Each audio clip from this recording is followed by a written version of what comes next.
As I scroll through social media, I've noticed a few reoccurring themes. Most people will go on there, they'll post photos of their vacations, especially if they're extravagant, or they'll post photos of the latest thing that they purchased, which I get it. No hate from me because I'm one of those people that truly believe that you should enjoy the fruits of your labor. I mean, if you're working hard and you're taking care of your business, you should absolutely go out there and do things that you're able to do based on the hard work that you've put in.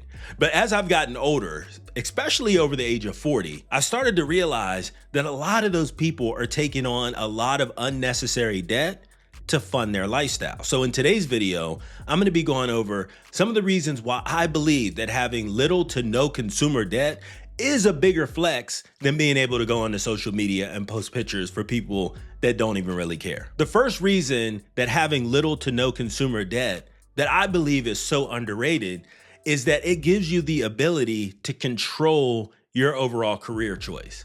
Now, a lot of people will work jobs, and you may know someone like this, or this may be you. They'll work a job that they hate, but they have to do it because they've racked up so much consumer debt on the lifestyle that they thought that they wanted, but they really didn't. And they have to keep that job or that career in order just to maintain that lifestyle that they thought that they really wanted, right? Imagine being $10, $15, $20,000 in consumer debt, and you can't leave that career because you're stuck, you're tethered. Throughout the entirety of my career in corporate America, I've met so many people that wanted to do something else with their life, but they couldn't because the debt shackled them to that particular career. Having little to no debt also gives you the ability to choose where you want to live.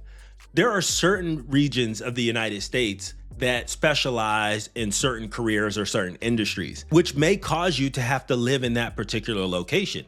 Imagine if you're in the finance industry and you have to live or work in Manhattan. No hate or no shade to anybody from New York that's watching this. I'm just using this as an example. And you don't want to live there. You can't move to insert location because you have to be where that particular job is at that's going to pay you enough to actually maintain that lifestyle. Look, you're gonna notice a reoccurring theme in this video, and it all goes back to having to live a certain way or do things which will allow you to live or maintain a lifestyle that you really don't even want. If you really think about it, a lot of people will work their entire lives until they're 60, 65 years old, and then they'll say, when I retire, I'm moving to Florida or I'm moving to Arizona, because they don't have the shackles of debt holding them to a particular area. And it's the same way throughout the entirety of your career. Why wait until you're 65 years old to move or live where you want to live? Well, the answer to that is because you're in debt. That's why. The next reason that having little to no consumer debt is important is because it gives you the flexibility to retire on your own timeline. Who wants to work until they're 60, 65, 67 years old?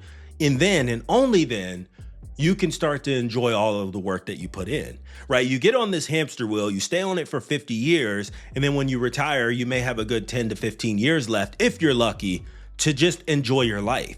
But when you have little to no debt, your ability to leave and walk away on your own terms is amplified. There are people in the FIRE movement, which is financial independence, retire early. And that's kind of the mindset and the mind frame that they utilize.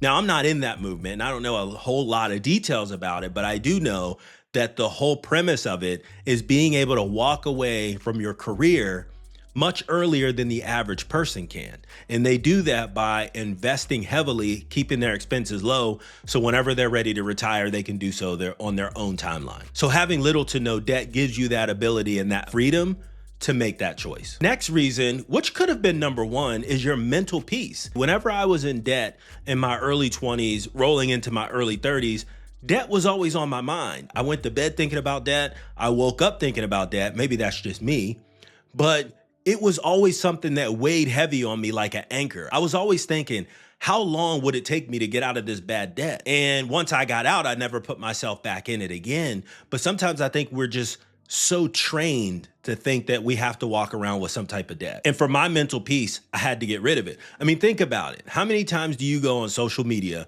and you hear someone say, oh, $100,000 a year, that isn't any real money. $100,000 a year is not a lot of money to this particular archetype. You've got Klarna, you got Afterpay, you got Visa, you got MasterCard, you got car payment.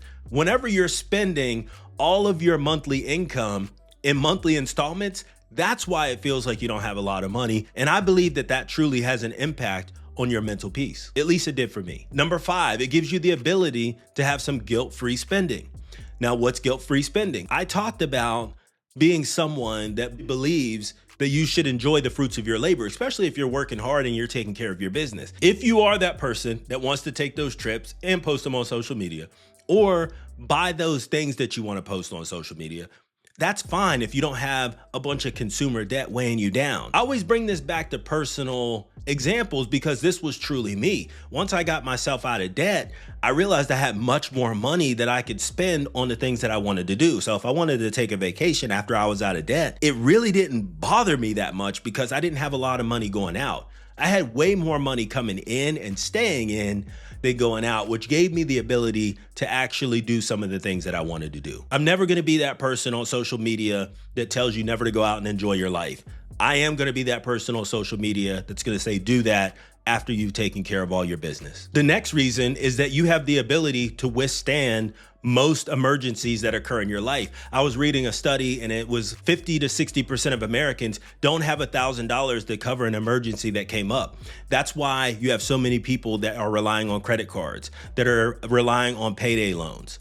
That's why you have those types of things. So when you have little to no consumer debt, you have the capability and the capacity to replace that tire, to replace those brakes, to replace that furnace. It's not gonna put you in a position to where you're gonna have to choose between putting gas in the car or putting food on the table. When you have little to no consumer debt, you also have the ability to run your investments up. Whenever I got myself out of debt, that is when I was able to invest more in my brokerage account.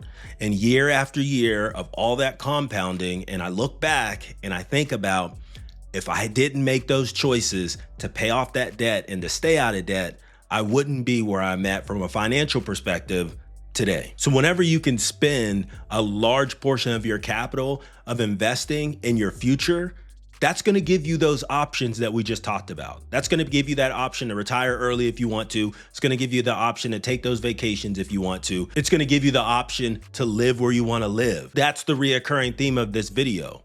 Being in debt reduces all of these things across the board. But what we do is we lie to ourselves. We say it's gonna be okay when it really isn't. Being debt-free also allows you to be real. You could be your true, authentic self. And I think that that's really underrated because when you go out into the world and you see that person that seems like they don't really have a care in the world, they're just walking around, they look like they're just free and they can just be themselves. They can show up authentically everywhere, in the office, in their friend circles, just in their life in general. Because when you're not thinking or worrying about how you're gonna pay that debt, how you're gonna avoid that car repo, it gives you so much more mental clarity and you really start to understand that some of those things that you thought mattered in your life, it really doesn't. And then lastly, it allows you to take calculated risk.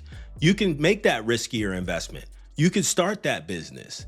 You can actually go back to school and change careers into a path that may ultimately pay you more money in the long run, but may pay you less to begin with. I talk about avoiding consumer debt a lot on my channel because I believe that that is one of the main issues that most people have, especially here in America. We are over $1 trillion in credit card debt.